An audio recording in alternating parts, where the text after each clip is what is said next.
Earlier this year, Laurence Olivier, Lord Olivier, celebrated his 75th birthday. For many people, public and critics alike, he's quite simply Britain's greatest actor. But his achievements have extended beyond the stage. As a film director, he was the first to bring Shakespeare successfully to the screen, and he, more than anyone, was the architect of the National Theatre. We filmed with him over a period of several months and in various locations.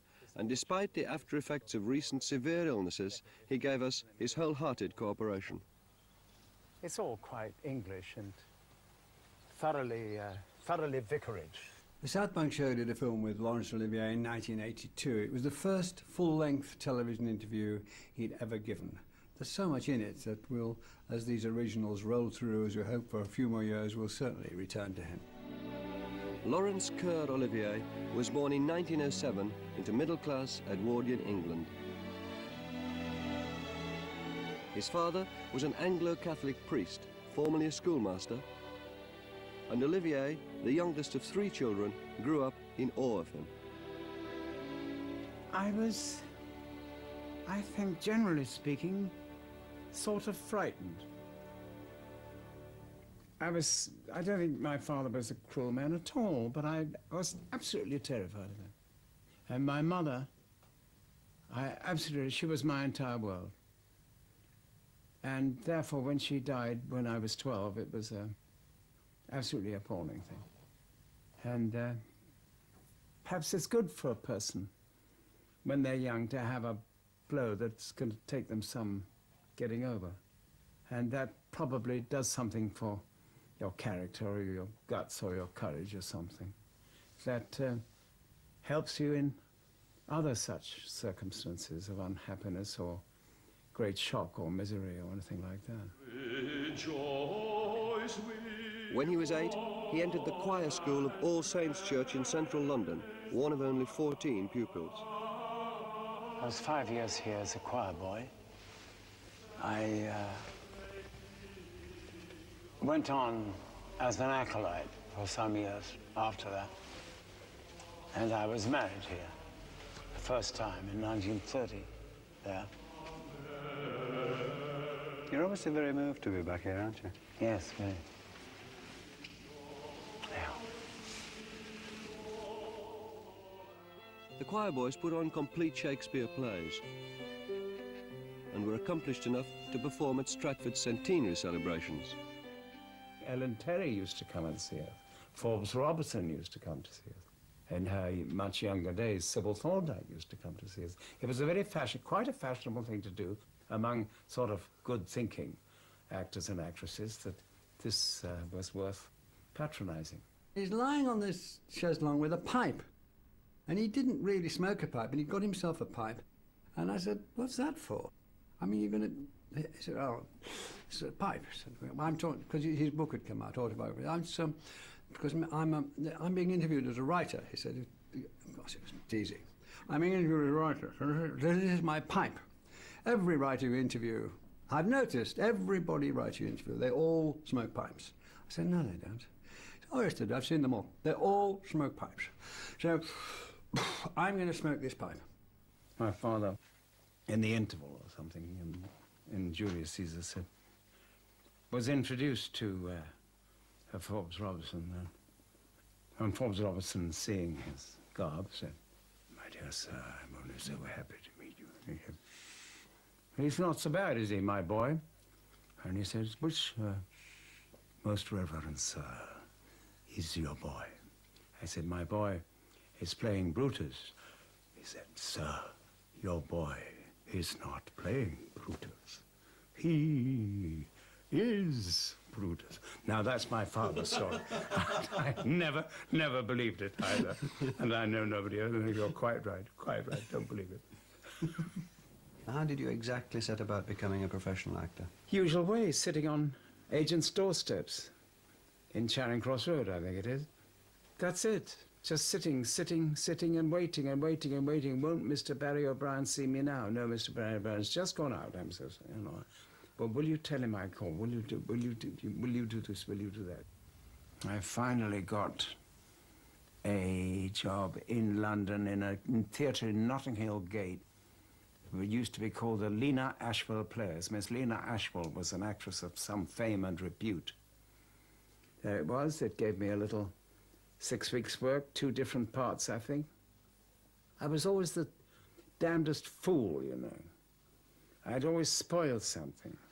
When I got the chance, I would giggle until they had to fire me. Now, I was starving, and I hadn't got that much, you know, I hadn't got any sense at all. It was, I don't know how I survived it at all. I don't know how I'm sitting here with you there. I just don't know. Because I was a twerp, if ever there was one. Olivier's reputation grew steadily, however, and in 1937 he starred in a season at the Old Vic Theatre. Well, I started with Hamlet, started with the big one. I thought I'd better well get the agony over, get all the bad notices. Then maybe they'll be a little kinder. It was an unusually athletic Hamlet, I think. By all accounts, when he first came to prominence, it was the animal magnetism that completely bowled people over. I saw Olivier only at the very end of his career on stage, and there was still an extraordinary animal magnetism about him, a tremendous technical command of the stage, a kind of heroic bravura command of the limelight. During the war, Olivier rallied the nation with his directorial film debut, Henry V. As far as I was concerned, it may as well be the first Shakespeare film. So as far as I was concerned, it was the first Shakespeare film. What about the speaking of the verse in Henry V? You've talked about making it seem very real. Did you? You speak it very deliberately and very, very clearly. In the speaking of Shakespeare, you do not give way entirely to the music of Shakespeare, because that is too much in one direction. In the other direction, it is wronger than ever to pretend you're speaking prose.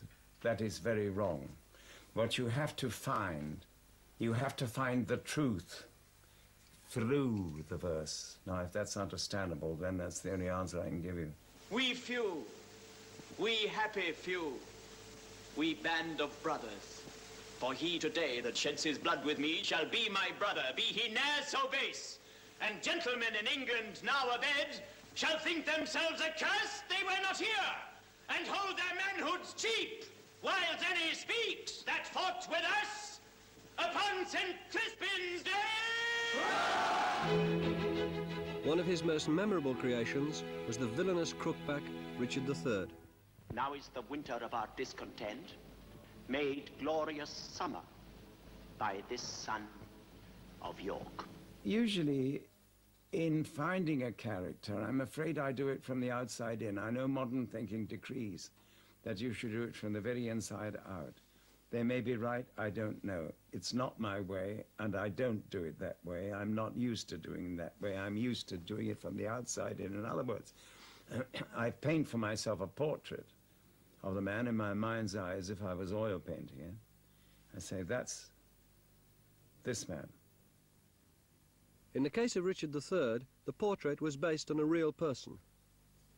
I had a very great dislike for an eminent director with whom I had worked in New York, whose name was Jed Harris. De mortuis, I'm sorry, and all that. But, and he is dead. But I always said it when he was alive. He was the horridest man I think I've ever worked for. Absolutely vile, sarcastic, cruel, absolutely merciless in his criticisms. That sort of thin voice is something I had never used before in any other part. And that particularly pedantic way of speaking with that very thin voice, rather schoolmasterish, a little sanctimonious, which of course was dead against the character, which made it a little more amusing, therefore more hypocritical, and somehow gave him, I felt, a strange authority. I must marry Brother Edward's daughter. or else my kingdom stands on brittle glass. Murder her brothers and then marry her. Familiar way of gain. But I am in so far in blood that sin will pluck on sin. If you're wise, you take the part off with your makeup. You forget about it. Otherwise, people who can't do that suffer very much. Very much. And I don't think it's good for them. I don't think it's even good for the work to go on thinking about it afterwards. I mean, rehearsing is a different problem. I'm not talking about periods of rehearsal. Of course, you think about nothing else day and night. In those circumstances, but in playing a part, if you've given it everything you've got, you ought to sit down and have a nice drink. That's what I say.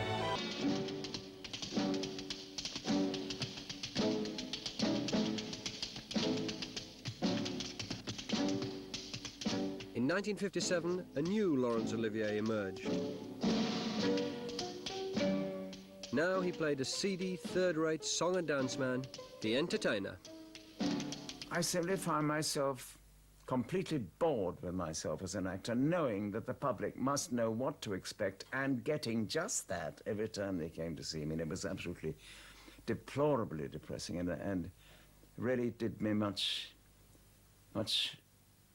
made me awfully sulky about life and discontented, utterly discontented with myself and my work, which I'd never looked forward to feeling.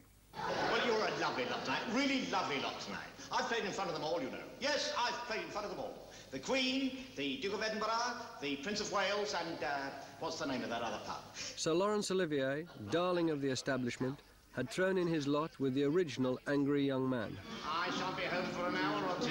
I've got all sorts of nice things to do. They've got me worked up. In such a state, Sir, hide your face, mum, because I can't hardly wait, Sir, hide your face, mum.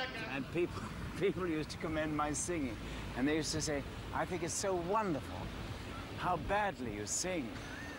And I used to say, I'm sorry to disillusion you, but I sing as well as I know how in this part, and I dance as well as I know how. Nothing is taken off it. I just do it as well as I can, and it works out all right for Archie Rice. In those days, a lot of people drank quite a lot. And we were going from this cottage to Brighton to interview John Osborne about this time in The Entertainer. So we were going there.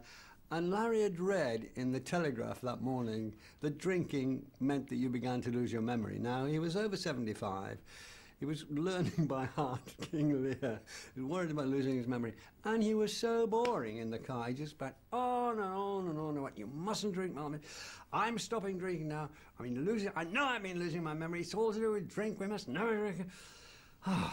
So we got to Brighton, and we were going to Wheeler's, and he's still banging on. We get out the car, he's still banging on. We're going to Wheeler's, and he says, and there in the corner of Wheeler's, in the far corner, there's John Osborne, with his first, or probably second or third glass of champagne, sort of with a whispering cloud going up it. He looked like Mephistopheles in the corner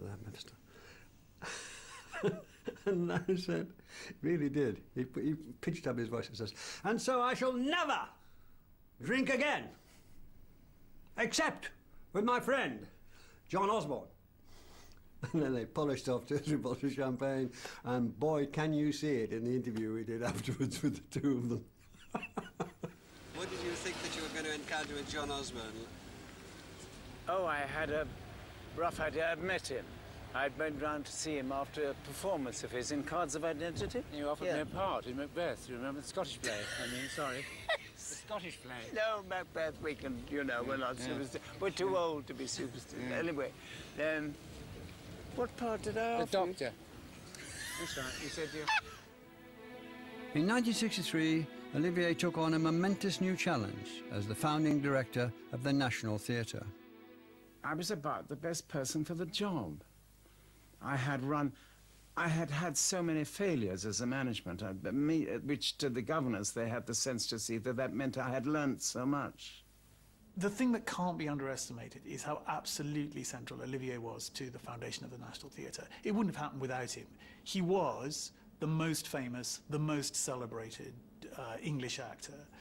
He did have a huge international film career. He decided to come back at considerable inconvenience and to his considerable financial sacrifice. And yeah, he got it going in his own image. And it's often been said, and it's true, that he got it going as a kind of cavalier company that reflected his own flamboyance. The tortuous progress of the building of the National Theatre formed a constant backdrop to Olivier's time there. My contract with the National Theatre was that I should be the director of the National Theatre for 5 years, or until the theatre was built, whichever should be the longer. I love the idea of the National Theatre going up in 5 years. In the meantime, the centre of operations was the Old Vic. He's remembered for performance after performance. People of his generation admired him to the point of idolatry. They talked about his technique, but interestingly enough, when I wanted to talk about his technique, he wanted to hide it. He didn't want to be thought of as a technical actor for reasons which remain private, but I suspect he thought that being a merely technical actor was not as glamorous and not as meaningful as being thought of as an actor who acted from the heart. I've studied technique as a means of achieving some emotion, of achieving some effect. Yes, effect, yes, yeah. I'm blushing that I say effect, because that's what actors made up of. That's what they regard as important acting is made up of, a mass of effects, which have to be contrived, which have to be searched for, which have to be presented in a well-disguised fashion. Sometimes you fail in somewhere along that line. Often, I suppose. I don't think the public has any business to worry about our technique at all. You're supposed to present something that's done.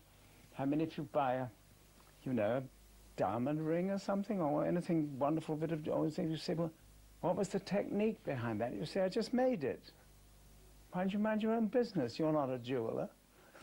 I'm not a jeweler, but I am an interviewer, and I don't take what you say I know you are, at all. but the fact is, any actor will tell you that he'll find great difficulty in describing his own technique. If he's directing somebody, if I'm directing somebody, and I see they're in difficulties, I can suggest a technique which will help them attain it. Sometimes it's perfectly simple, almost ludicrously simple. If you see a person anguished with a search for reality in their situation as an actor of this character at this moment in time in the play, they find great difficulty wrestling with that moment. And so often, you can get the most fantastic results by saying, darling, try twice the pace. And reality can fall upon you like a cloak. Instead of all this roaring around, wrecking around, anguishing and like that, if you just do it, it's suddenly real. Well, that's a trick that you learn with experience. You see, there's a couple of paradoxes which are fascinating in what you've said in the last 5 minutes. One is that everybody who talks about you with enormous admiration talks about your technique, given that they are fellow actors who know a lot about how to do the job and admire it. That's an important thing that they keep saying. They say other things as well, but they also say that. You yourself vehemently refuse to talk about it, which is not strange, but slightly bewildering that you don't want to talk about it at all in your own case. And yet when you talk about it with regard to other people as a director, you give a straightforward example of the way technique itself can change an appreciation. Can be in the simplest methods, but that's a very simple one. But well, is it because ask a singer about because his technique. I can tell you what the singer will say. He'll say, of course, I'm perfectly in tune. I do happen to be gifted with the most glorious voice, and I've learned through years and years and years of solid practice and work how to place it. The versatility that I always wish to dazzle people with is gradually being produced. I was wondering if tomorrow on the stage at Chichester I could ask you just to look through, read through almost, to one of Lear's speeches. Oh, I wouldn't like to do that. Why not? I wouldn't know how. As if it were a read-through. Oh, I wouldn't like to do that. Well, you see, we haven't got any rehearsal material at all. No, I know you haven't. I know, you've been very careful about that. Very careful. I never rehearse. I never let a soul into rehearsal. This is not a rehearsal, you see. I thought we'd been terribly clever. We'd have a read-through. Just you read... No, I don't think so. Couldn't we just... No, you have to pay to see that. I should have thought, in case I ever give this sort of an interview, I must have the ground leveled, evened out. It's very bad to have stumbling as you walk over your own page. Oops. But there you are, 75. It's... I'm terribly grateful. I've got marvelous family, wonderful wife, marvelous children, adorable, wonderful. They're sweet to me. And I'm very spoilt and very petted. I'm damned lucky. You caught me at a good moment. Yeah, it's a funny sort of old day, isn't it?